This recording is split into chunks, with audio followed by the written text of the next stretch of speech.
What's up, everybody? Welcome to another YouTube Hangout. I am super excited to be here with a special new guest. He is the Bishop of the Potter's House. He gives moving sermons every Sunday to over 30,000 church-going members, as well as over 20 million people online. It's a crazy number.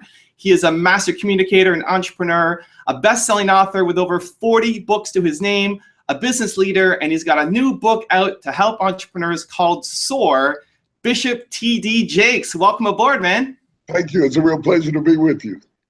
So I'm a huge fan of your work. I think, I don't know that there's any speaker who gets more into the message when he's really on point, just feeling it. And I think at least once a week, I'm telling somebody on my team that they need to touch somebody and run. I'm pretty animated. Things around here are pretty lively. That's true.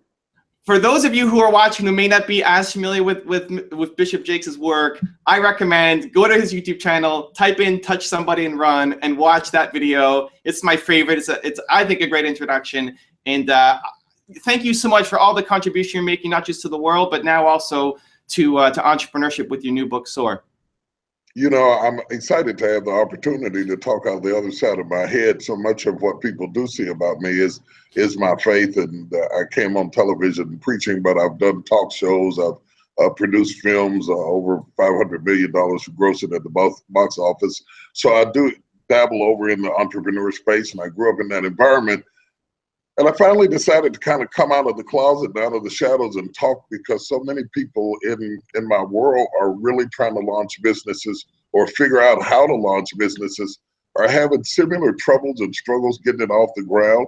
And I wrote Soar to kind of motivate and encourage people not to give up, and that trouble is a part of the process, and to encourage them to buckle down and work through until you get the thing off the ground and in the air.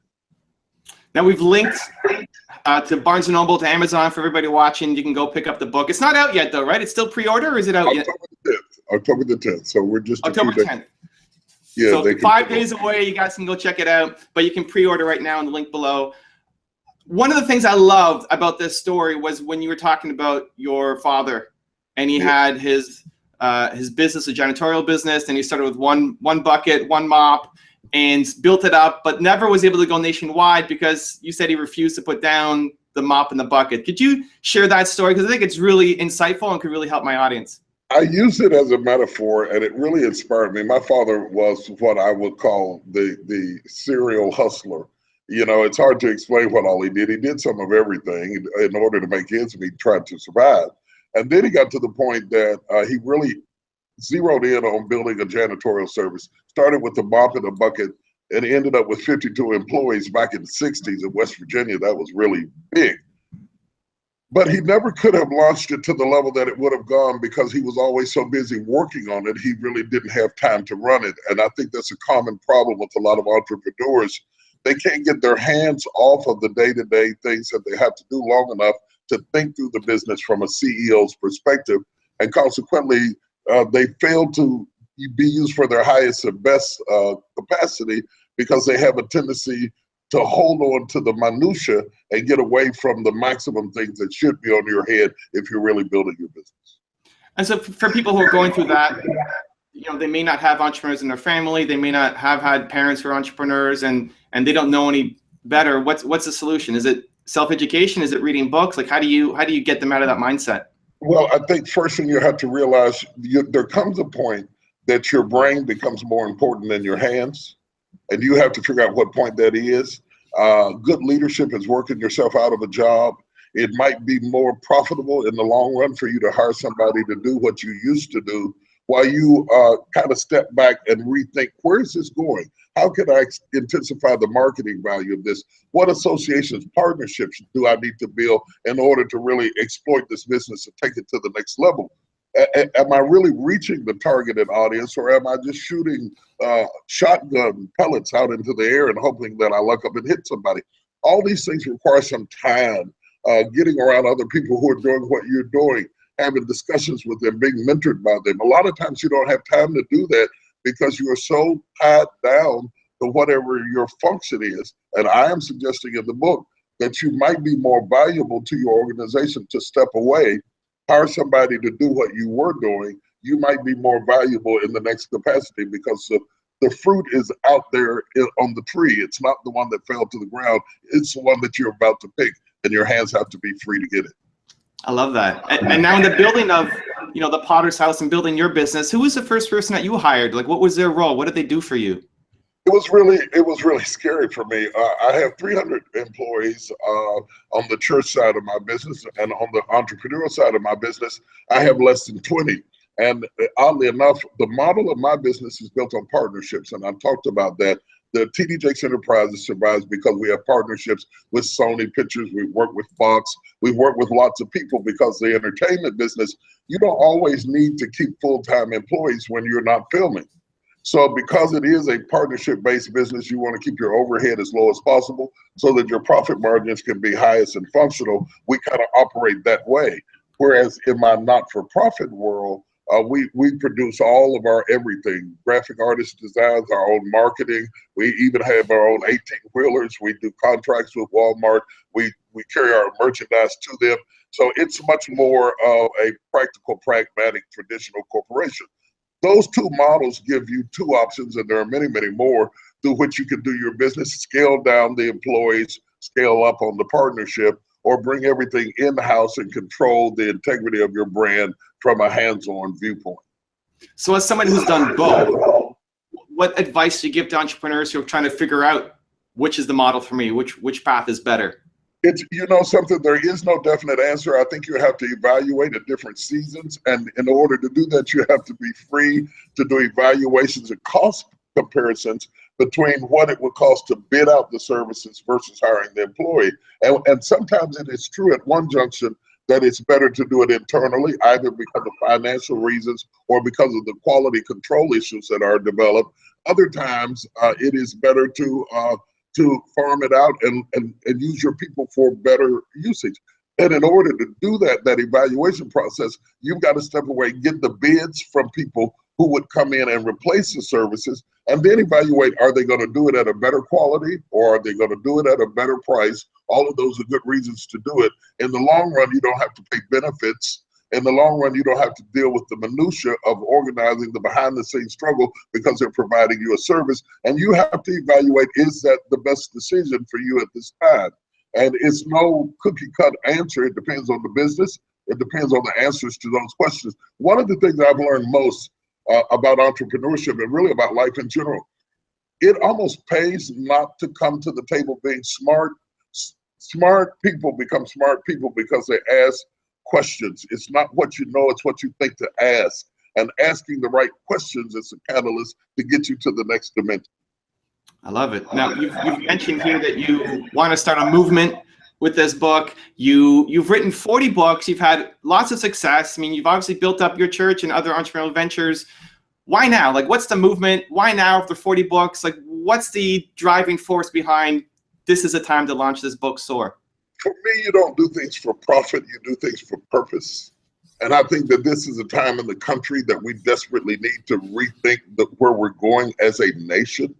When you start looking at what is really eating at the belly of the Rust Belt states, and you listen at the groanings that are coming from the inner city, they are saying the same thing: the lack of opportunities. The jobs that went away are not coming back, and if they do come back, we're not going to be equipped to be on those jobs because of automation and technology has moved the criteria.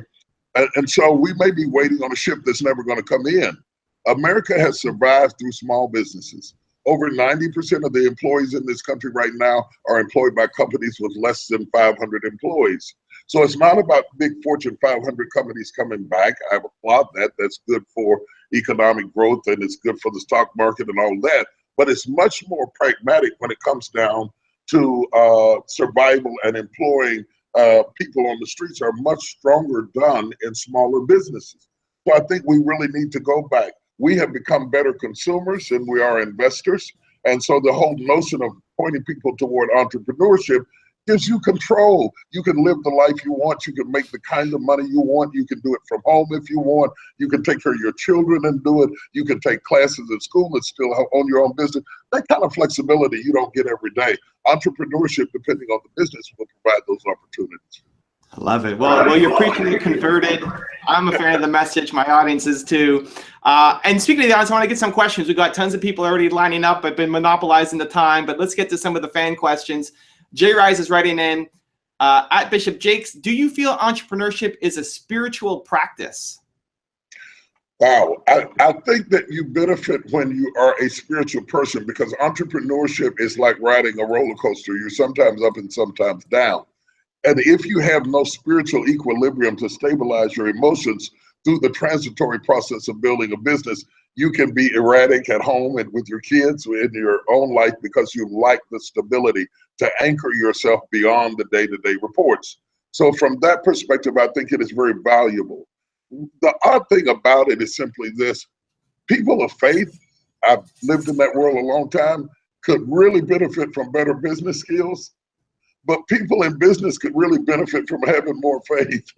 So I tried to merge those two ideas. I'm really not trying to convert you in this book. There's very, very little in this book about faith, but I really am targeting this book toward people who are trying to rethink, redesign, and relaunch the second half of their lives, or are tired of eating at their mama's house and waking up at noon eating cereal, and they want to get back into the market and there are no job opportunities. You may have to hire yourself. I like it. Next one coming in, Bishop Jakes, what separates an entrepreneur from a wantrepreneur? It's the difference between having a dream and having a goal.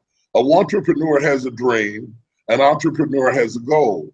As long as a dream has no date, it will always stay in euphoric realms of our mind. To those of you who are wantrepreneurs and you really want to do it, put a date on the wantrepreneur and you'll become an entrepreneur.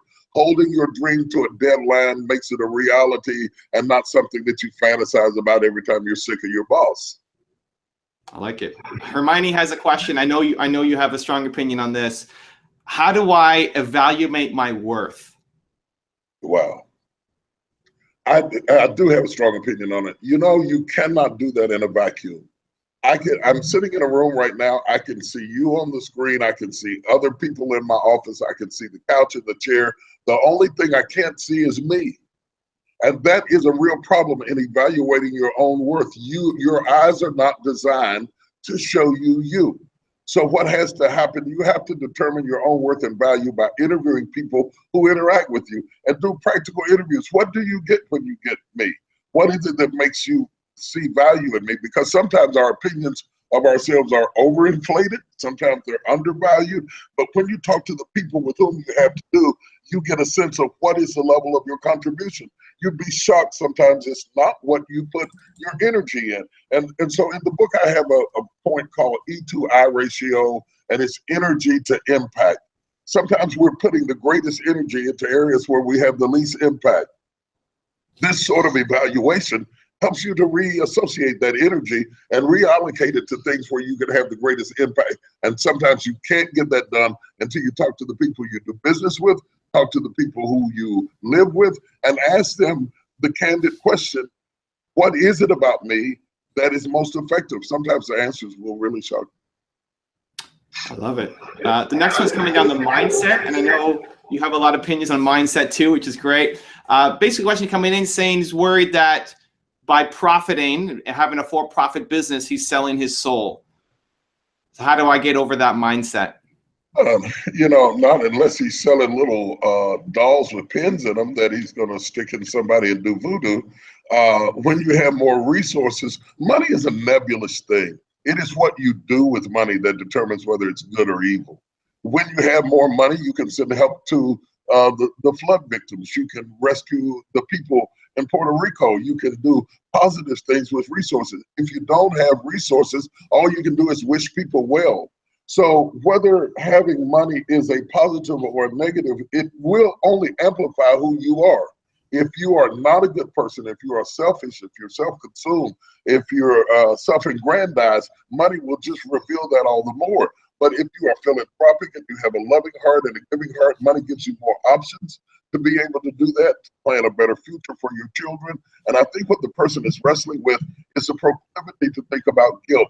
And spiritual people often do that. They become guilty over their resources and they think that money is evil. If you're a Christian, You may point to things like the Bible said money is evil. The Bible didn't say money is evil. It said the love of money is the root of all evil. So what that's saying is it is your attitude about the money that produces the evil. It is not the money itself. It could be used to save a life. It could be used to find a cure for cancer. It's up to what you, it's all about how you direct it. And so that begins with your own inner self and heart. And so how do you get over that? Because it's so common for entrepreneurs to underprice themselves, to not charge what they're worth, to give their thing away instead of charging for it, feeling they're not worthy of it. How do I, like, so I hear the words, how do I internalize that? Or like my audience, right? How do we internalize that so that you do it? First of all, you have to do things at fair market value. Life is a bit of a Robin Hood situation. You're taking from one person so that you can give to another. You choose your own charities, and it's important that we give some give back, but that give back has to be budgeted as well. I think it's good to set up a budget of what you can afford to give back annually, set up a budget for that, operate within that budget like you do everything else, because if you don't, you're gonna give away the resources that you need to stay afloat. And it's like jumping in a pool to save somebody who's drowning. That's really amazing. But drowning with them really doesn't save them. So if you become so philanthropic that you drown your organization, two of us laying there in the water dead, I appreciate the company, but I'd rather get out of the water. I love that. Drowning with them doesn't save them. That's great. Kiki is writing in about the ministry, but I think it applies to all entrepreneurs. How do you set yourself apart in a ministry that is already so congested? So many ministries out there. I think it relates to every entrepreneur. You get into business, there's competition. How do you set yourself apart? You know, we're really talking about branding, and I know branding is an overused word, but branding really makes you rethink, what do people get when they get you? I think a lot of people, whether they're in ministry or in business, have not really drilled down to specifically what is it that you do that you're passionate about. So we use broad terms like I preach, or I do hair, or I build robots, or whatever it is you do. But see if you can go a little bit deeper than that. Specifically, what is it that when you do it, it gives you life and it gives you passion, and kind of hone into a promise. KFC's was simple. We do chicken right. If you're looking for hamburgers, don't come here. You know, what are you going to hone in that you do right, and do that, and you will distinguish yourself the moment you define yourself. You cannot be all things to all people. You can't respond to all causes. You have to choose your lane and get in that lane and brand yourself and introduce yourself and describe yourself with the synchronicity that allows people to get a common picture in their mind when they see you, whether it's the Uncola, whether it's Have It Your Way. There are certain brands that quickly, when we hear this, we expect certain things. Most people have not branded themselves because they have not clearly defined themselves. I like that. What would you say the Bishop TD Jakes brand is? What are you world class at? I think, you know, my mantra for years has been helping hurting people, and the thing that gives me the most passion is to be of service. When I feel like I did something, whether it's a movie, a film, a book, or a ministry that really helped people and added value to their life, it actually adds value to mine. I become demoralized if I don't find a way to help you. And that has been consistent throughout all of my life, that I might be an asset in this lifetime to the people I share the air with. It's what I have dedicated my entire life to. It gets me out of the bed every day, and it keeps me going. And whether you experience me through the talk show or through books, or whether you experience me in the ministry, the commonality is going to be, I'm always going to be uplifting. I'm always going to be trying to help you, because I think that my purpose in life is to help you find yours.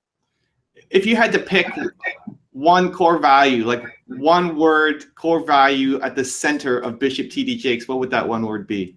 Loyalty.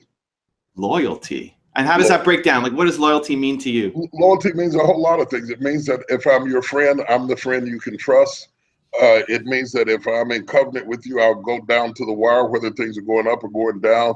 Loyalty means that if I make you a promise, I'm going to do everything I can to deliver on that promise in my business, in my corporations, and my partnerships. Loyalty means that I'm in for the long-term play. So people who are in for the long-term play Don't try to do short-term gimmicks to get over. I'm a long-haul sort of guy. I've been married 35 years. I've been preaching 41 years. I've been in the ministry since I was 19 years old. Consistency, that's what loyalty is about to me. A consistent promise you can count on, and that's what I've given my life to be. I love that. Maybe the title for your next book, Loyalty. That's the thought. Okay, hey Bishop Jakes, question. What would be a good method to network with other people and put yourself out there if you're an introverted or shy person? You know, that's an issue. I think social media becomes a great format to start the dialogue because you can put out at your discretion what you're comfortable with and then build alliances. But I think that we have underestimated in this generation also the practical, pragmatic thing of sitting down with people at social events. If you're an introverted person, put a time on it so you're not up under pressure to come up with conversation for a long time. Have a lunch with somebody because you can talk about the food, you can talk about the weather. It gives you a myriad of things to talk about, and it gives you an ending date. When you run out of food, it's over. Don't stay in your cocoon because men don't light candles and hide them under bushels. If you are an introvert, you are still a candle, you are still a light, and you've got to come out of hiding so that people can see you. By the way, being introverted doesn't mean that you can't be a public figure. The purest definition of an introvert is I can go out and do things in public, but I am fed in isolation. So you want to feed in isolation, but you don't want to become so fat that you don't ever go out there and exercise the enrichment that happens from being alone by sharing your gift with other people. I love it. Next up is Monica. Question. Very excited. How do you stay strong when everything around you is falling apart? I think the first thing you have to do is not base your strength on the things around you, but the things within you. You know, a ship doesn't go under because the water is around it. It was designed to float on water around it. It's only when the water gets in it that the ship goes down. And so you will never rise or fall based on the conditions around you. You can overcome those issues as long as you don't let them get in you. I'm curious where all the like you have so many great analogies in your sermons, in your interviews, the ship, the candle, like in every sermon there's something. Do you think in analogies? Like how do these things come to you? I'm just curious for myself. My mother was a teacher. Okay, so I grew up in the house with a teacher, and a teacher's passion is to help you know truth. And any illustration that I can use to help you better see truth, and people learn differently. Some people are audio visual learners. Some people learn through reading. Some people learn through doing. And so the more I can find ways to get the truth to you, the metaphor is a conveyor belt through which I am delivering the truth. I don't want it to distract from the truth. I want it to enhance the truth. And you'll see that in my book. And I think it's what makes my books enjoyable readings because I'm on subject, but I use everything around me to explain the subject I'm talking about. I love that even in the answer, you talked about a conveyor belt. You're using the meta. It's great. I love it. It's fantastic. Okay, Chris is right in to say, Bishop Jakes, what are the first 3 steps you would say are vital to beginning an entrepreneurial venture? First 3 steps. Investigate. One of the things that I found when I started researching this is that the likelihood of successful business is not predicated on the entrepreneur who needs money.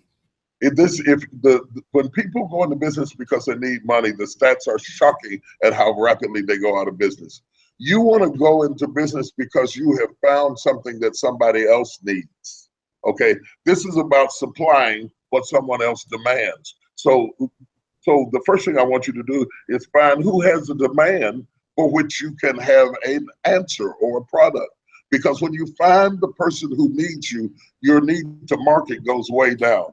Because if I'm thirsty for water and you got water, you don't have to have a great sales pitch to sell it to me. But if I'm not thirsty, you're going to have to talk to me a long time to get me to drink something I don't want. So find who wants what you have. Number 2, find who has done what you want to do. Because sitting with them, even for a moment, if you have to wash their car to get to talk to them, finding out the pitfalls will save you the time of going through things you don't have to go. We don't have to reinvent the wheel twice. The third thing is find out the climate of other businesses around you so that you can partner your business in an environment where 1, it can be seen, 2, it can be appreciated, And thirdly, it is accessible by the people that you have determined have a need for what you have. I love it. I love it. Always so on point. Next question I think you're going to like. Now, I know you've talked about having a vision, how important that is, and that money runs from blindness. So Amanda's question coming in is, how do you create the career you want when it does not exactly exist yet?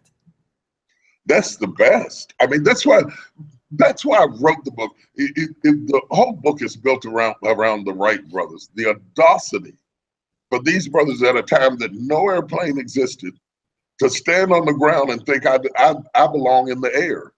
The whole analogy throughout the book is built on that question he just asked me. We need to go back to doing things that nobody has done before, building things that have never been built before. That innovation is what has been at the inner structure of America for years and years and years. And if we get away from that, we are defeated. I am asking people to read the book and be bodacious enough and have the audacity not to just repeat what you see everybody else doing, but do something fresh. The Wright brothers built their first airplane, as you know, in a bicycle shop. And I use that in the book to point to the fact you can have a big idea and have small resources. You can build from an inadequate place and still master a dream, even when nobody believes in it. And even when you build something that you don't have a name for, put it in the wind and let it soar. I love it. I love it. And we're aligned. Like my logo is here on my chest. It's a paper airplane. That's my company logo because we have this idea. We want to soar, but we don't have a lot of resources. So we're paper airplane. We're not a fancy jet taking off, but we're gonna take off and get our idea happen. That's exactly where I'm at. We're aligned. I love it. Paul is writing in to say, question for Bishop Jakes. If you could define success by one act in your life, what would that be? Let me start with this and give him the definition that I most often give for success. Success for me is never about how much money you make or where you live or what you drive or who you associate with. Success for me is when I take what was in my head and bring it to the point that it stands in front of my face. The birthing of an idea, the fulfillment of a concept is success to me. I give them a personal illustration. I sat around a boardroom and we were trying to figure out what it would be like to take our women's conference and our men's conference and put them together at the same time so that families wouldn't have to pay 2 plane tickets to come to an event. We didn't have a name for it then. We were going to call it Manifest. Somebody had a proprietary usage over the name. We ended up calling it Megafest. Fast forward 12 months later, I'm standing in the Georgia Dome, the World Congress Center, and the Phillips Arena with over 100,000 people jammed and packed into Atlanta. That's success. What started in my head is now in front of my face. And whatever your vision is, whether it's to raise good kids, whether it's to be a good father, whether it's to build a building, a company, or a church, you can't be successful if your dream dies in your head. You've got to get it out in front of your face so that you can see it materialize. That is success. I love that you said birth an idea. I think if 1A was touch somebody and run for me, 1B is the birthing of an idea, the one that you did on Oprah's masterclass. So guys, go check that one out if you haven't seen Bishop Jakes and birthing of an idea. It's a must see. Here's a question that's interesting. How do you help somebody else? There's somebody in my school who's always alone sitting on a chair. I think this can be a bigger question too. Like you see somebody who might need help, but you're afraid, judgment, fear, whatever it is, like you're afraid of something. How do you reach out and help somebody that you see is in need? The worst thing they can do is say no. If you're a friend like that, you'll never be a good entrepreneur. You'll never be able to do anything. If they're the person who's in discomfort, you have to be the bigger person and walk over and say hello, or you want to come eat with me, or, you know, that sure is a nice salad you're having. What made you order that? Starting a conversation with people is a ministry within itself, and you have to be courageous enough. Let's take this question to the next level. We must, everybody viewing us right now, must be cured right now from the fear of rejection, because you will never be exceptional and you will never succeed if you are bound by the fear of rejection. The worst they can do is say no. I am living proof you can survive no. You can survive no, but it would be terrible to go to the grave with maybe. I love it. I feel a sermon coming on. I love it. I love it. It's crazy how quickly half an hour flies by when you're having fun and talking shop. Your book's coming out October 10th. Yes. Soar, Bishop TDJ. Again, the links are in the description. What's the one message takeaway that you want people to get from reading the book? I want to start a revolution. I want to see our country building again. I want to see our businesses thriving again. I want to give hope to the inner city and the Rust Belt states that you are the help you've been waiting on. Come up with your dream and get it up into the air. And then don't let the turbulence make you cancel the flight. I love that. There's that metaphor again. Thank you so much, Bishop Jakes, for spending your time with us today. Thank you guys so much for watching. This will be on. You can watch it repeat afterwards. You can get the messages back to you. Really appreciate everybody's time. Have a fantastic rest of the day, and we'll see you soon. All the best, Fred. Thanks. If you want another awesome video in our Black Excellence series, check out the video right there next to me. I think you'll enjoy it. Continue to believe, and I'll see you there.